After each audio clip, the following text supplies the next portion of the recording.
Okay, so this is the NaraJALT Meet the Member series, and I'm the NaraJALT Chapter President Lee McDowell, and I'm here today with NaraJALT member Melissa Meishang. Melissa, welcome.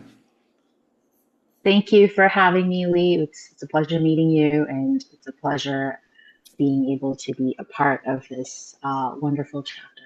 I look forward to meeting everyone else as well. Thank you very much. So the idea behind this Meet the Member series is simply to get to know our chapter members better. And with that in mind, I'd like to start by asking you about your background and specifically how you came to be a language teacher in Nara, Japan. Okay, well, I will start with my formal education, which was actually in art. I am an illustration major, and um, I actually, after completing my degree, I worked in tech for a while. And between those years, I actually accompanied my husband to Japan for 2 years, and he was working on the JET program. So I kind of came along for a vacation, actually, more or less, and I was doing a bit of freelance work. But in the interim, I ended up working part time at a couple of eikaiwas, and then a school actually hired me on.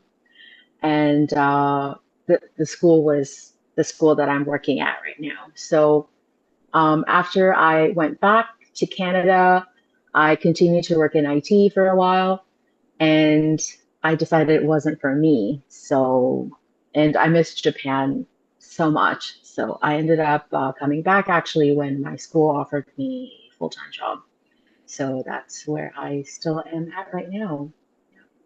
I see. And your husband's here too? My husband is here as well. Yes. Yeah. I see. And that school is in Nara, right? Yes, Can, we are in Kashihara. Kashihara, can you tell us a little bit more about the school and, well, tell us about what you teach and kind of how you teach. I teach, so the school I work at is actually a private school, and private schools, they follow the standardized curriculum, but it's a bit different from the public school system.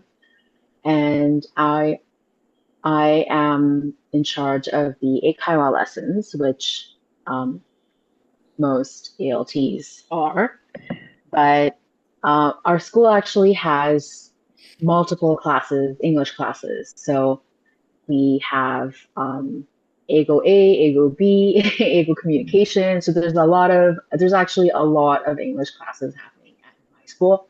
And I'm just running the Eikaiwa section. And I'm the one in charge of my classes. So I kind of do the curriculum planning, I do the syllabus planning, and I'm also here to help students who are taking the Aiken tests and IELTS and TOEFL. So basically, um, the scope of my responsibilities kind of encompasses a lot of different things. And because I am a full-time teacher here, I'm also part of the teacher. I also have to share the standard teacher responsibilities. So I actually, that my privilege is that I get to interact with my students on a very intimate level on a daily basis. So it's a lot of fun. And, I've been kind of getting, my goal is to try to acclimatize my students to be more bilingual. So for the most part, I don't have, expectations of them to roll out English like a native speaker or suddenly shed all their inhibitions and have like full conversations with me in English. But for the most part, I've been trying to encourage them to at least, incorporate more bilingualism into their daily vernacular. So yeah, that's kind of how I've been doing things here I at see, the I see. school. Can I clarify a couple of points? So firstly, the school is, what level is that? Is that at the secondary, junior, senior high school level?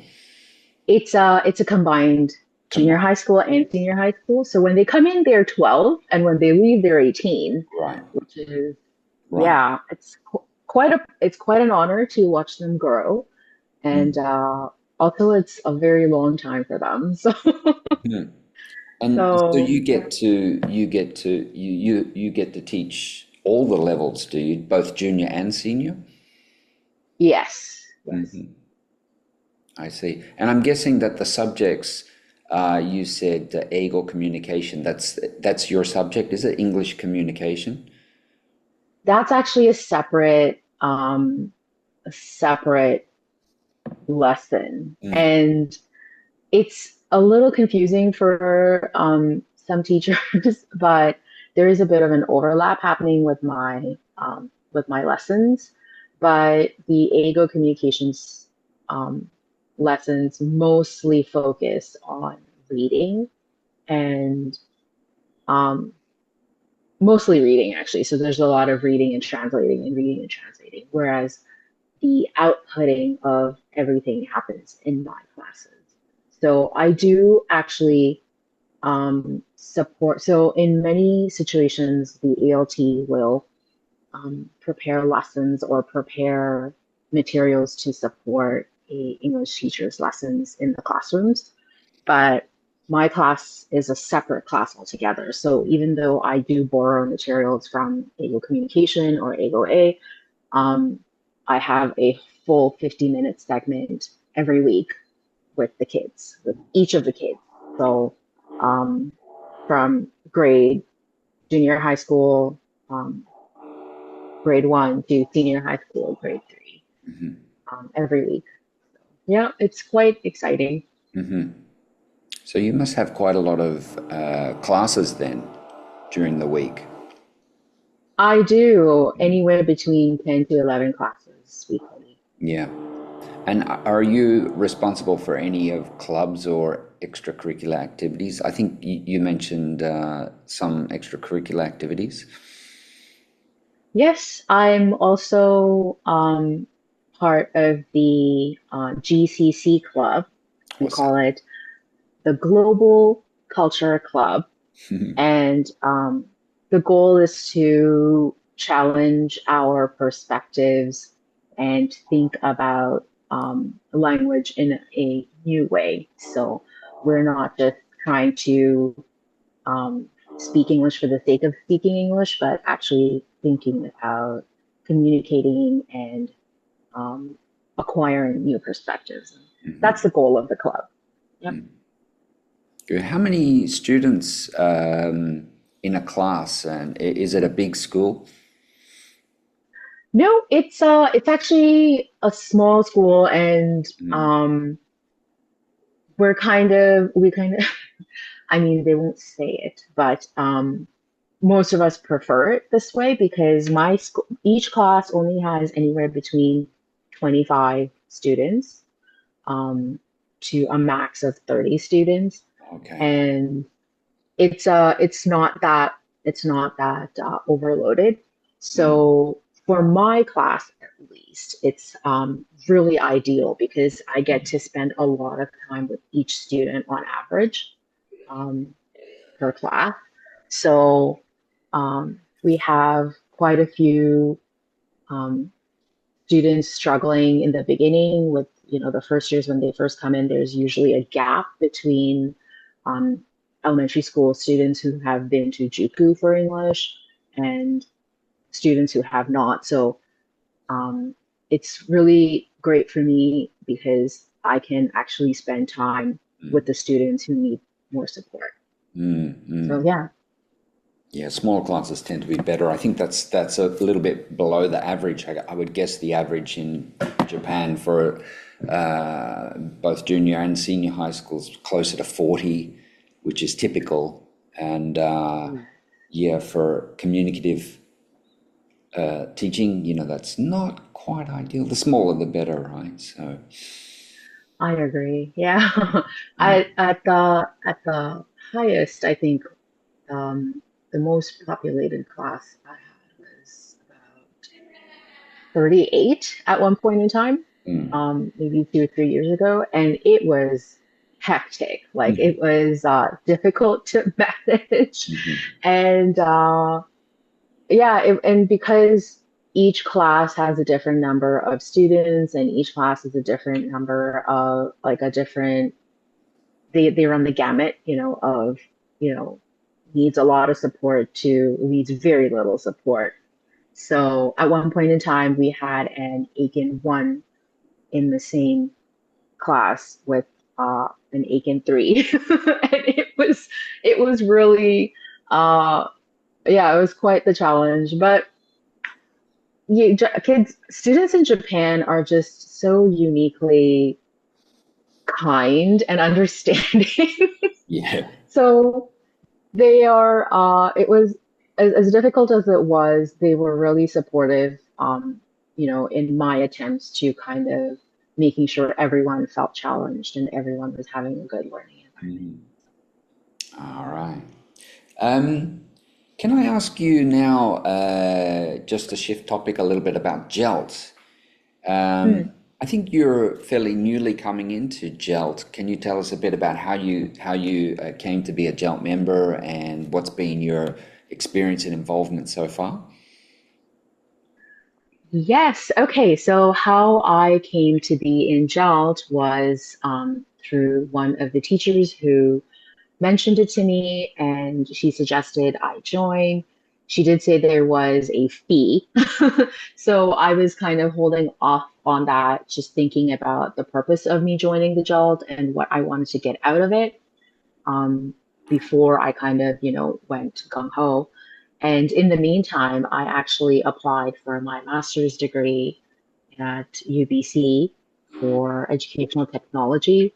And that kind of coincided with my feelings of wanting to push the Eikaiwa lessons a little further in my school and think about the use and application of ICT better.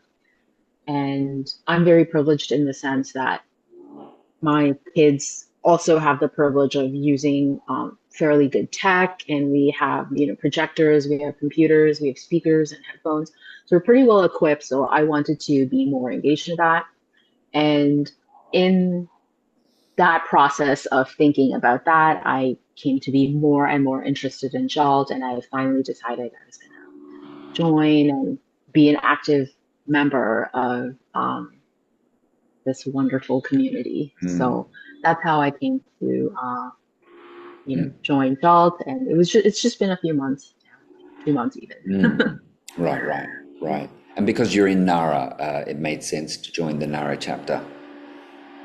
Yes, yes, I wanted to meet people too. So I think I've kind of tapped the fountain of ideas and feedback at my school, and my teachers have um, kind of hit a state of we trust you. Mm. So I really appreciate it, and I am so grateful for that. Okay, But at the so same that pretty much completes the interview, but I just wanted to finish up with one more question, and I'm curious. You came to language teaching, like many of us, kind of, through the back door and indirectly, shall I say, through tech and then the connection with your husband. I'm curious if you, now that you are deeply embedded within the language teaching and gainfully employed in Japan, do you see yourself continuing down this path, this career for the long haul in language teaching? yes, actually, my when I was in Toronto and working in tech, my trajectory has always been to make my way into ed tech. And I didn't know how to do it without actually becoming a teacher. And I wasn't quite interested in becoming a teacher in Canada. So this was actually such a good way for me to segue into the field that I've kind of always been interested in. And it's just my interest keeps growing, as um, the longer I do it. And I am very interested in, I think, education is not a field that goes obsolete. It's, and it's always evolving. It's a very human centered, Mm-hmm. um, it's a very human centered industry or field. It's a very human centered field. So, it evolves as people do, and I'm very interested in that. And yeah, I'm actually specifically also interested in Japan because um, the the language education in Japan is at such a unique juncture, Mm-hmm. um, where it's kind of straddling, old practices and trying to modernize. And we're kind of dealing with, chat GPT right now and trying to straddle the line between a fair use of AI and how it can be incorporated. So I think language education in Japan is especially at a cusp of something of big change, and I'm very interested in that. So yeah, I see myself hanging around Mm-hmm. for quite a bit longer. Great. So we'll get to see you at NaraJALT chapter events in the future. Yeah, yes, I'm excited to be there as well. Okay. Well, thank you so much for sharing a bit of your journey with us today. Thank you. Thank you so much, Lee.